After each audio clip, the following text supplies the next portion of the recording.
মানুষ ছেড়ে চলে যায়, কিন্তু স্মৃতি কখনো পিছু ছাড়ে না। এই কথাটা কতটা জীবন্ত, কতটা গূঢ় অর্থবহ। নমস্কার, আমি প্রত্যয় নতুন ভিডিওতে আপনাদের সকলকে স্বাগত। তো এখন কথা বলব বহু প্রতীক্ষিত কাজ, যেটার জন্য এতদিন মুখিয়েছিলাম। মিঠুন চক্রবর্তী, অঞ্জনা বসু, অঞ্জন দত্ত অভিনীত শ্রীমান ভার্সেস শ্রীমতী, যেটা ট্রেলারটা কিছুক্ষণ আগেই ড্রপ আউট হয়। আমি নাই নাই করে ৩ থেকে ৪ বার দেখলাম। প্রত্যেকবার যেই প্রতিচ্ছবিটা বা যে গল্পটা আমার সামনে ভেসে আসছে, যে এই যে দীর্ঘ ২৭ বছর ধরে চলে আসা একটা ডিভোর্স কেস, তা এই গল্পের পরিণতি কী হবে? প্রথমত বলে রাখি, এখানে মিঠুন চক্রবর্তীকে ফার্স্ট লুকে যেরকম তাকে লাগছে, এবং তিনি যে কবিতা পাঠটা করছেন, যে পুরনো স্মৃতি, তার ফেলে আসা অতীত, সেই সময়টাকে রোমন্থন করছেন। অঞ্জনা বসু হচ্ছে তার ভালোবাসা, তার স্ত্রী, তার ফেলে আসা মুহূর্তগুলোকে, ফেলে আসা দিনগুলোকে, যে সেই দিনগুলোতে তিনি অ্যাকচুয়ালি কী করেছেন, সেই সম্পর্কের মধ্যে কি সত্যি কোনো টান ছিল, বা সেই সম্পর্কের মধ্যে কি সত্যি কোনো আবেগ ছিল, না এই সম্পর্কটা একদম ঠুনকো ছিল।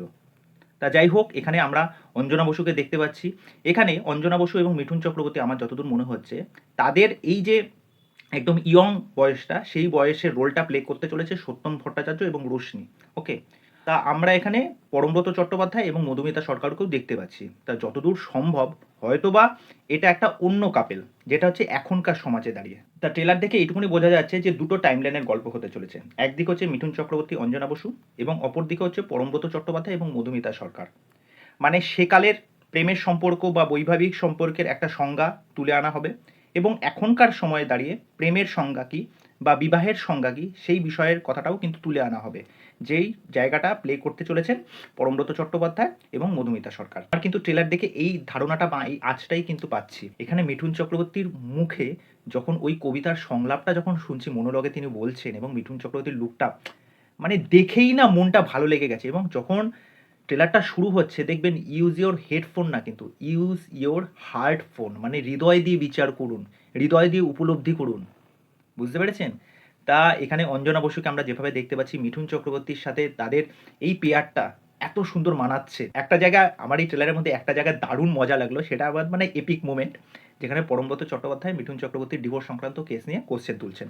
সেখানে মিঠুন চক্রবর্তীর সেই আইকনিক ডায়লগ, মারবো এখানে, লাশ পড়বে যেখানে সেখানে, ওই জায়গাটা কিন্তু ব্যাপক ছিল। এবং একটা জায়গায় অদ্ভুতভাবে দেখলাম অঞ্জন বসু একটা বাজারের সিকোয়েন্স, ওই জায়গাটায় একজনের সাথে হাতাহাতি করছেন এবং ফাইট করছেন, অ্যাকশন করছেন। আর দেখুন, মিঠুন চক্রবর্তী তো অনবদ্য একজন পারফর্মার, তাকে কিছু বলার দরকারই পড়ে না, মানে ওয়ান টেক অ্যাকশন।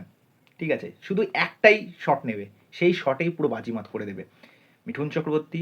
তারপর হচ্ছে অঞ্জনা বসু, প্লাস হচ্ছে অঞ্জন দত্ত, এই তিনজন ত্রয়ী মানে স্তম্ভ এই সিনেমার। তা বুঝতে পারছেন এই কাজটা কি হতে চলেছে।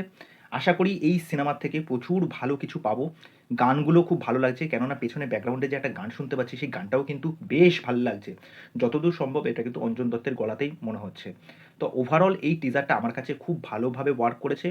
এখনকার সময়ে দাঁড়িয়ে যে ইয়ং জেনারেশন আছে, তাদের কাছে সম্পর্কের আসল সংজ্ঞা কী, তারা বৈবাহিক জীবনে আবদ্ধ হচ্ছে ঠিকই, কিন্তু খুব শীঘ্রই কিন্তু তাদের মধ্যে ডিভোর্স হয়ে যাচ্ছে। আশা করি এই সিনেমার থেকে অনেক সামাজিক মেসেজ হয়তো পাওয়া যাবে, যে আমাদের কেন অত অধৈর্য ভাব। আমরা যে কোনো একটা মানুষের প্রেমে খুব তাড়াতাড়ি পড়ে যাই, কিন্তু সেই মানুষটার সাথে ঠিকভাবে খাপ খাওয়াতে পারি না, মানাতে পারি না। আমাদের মধ্যে সেই ধৈর্য শক্তি নেই। ওকে, তা যাই হোক, সমস্ত কিছু বিষয়ে কিন্তু গল্প এখানে থাকতে চলেছে আশা করি। আমার কিন্তু এই টিজারটা খুব ভালো লেগেছে, খুব ইমপ্রেসিভ লেগেছে। তা এই বিষয় নিয়ে আপনাদের কি মতামত, সেটা অবশ্যই আমাকে কমেন্ট করে জানাবেন। তো চলুন, আজকের ভিডিও এখানে শেষ করছি, পরবর্তী ভিডিওতে আবার দেখা হচ্ছে। বাই।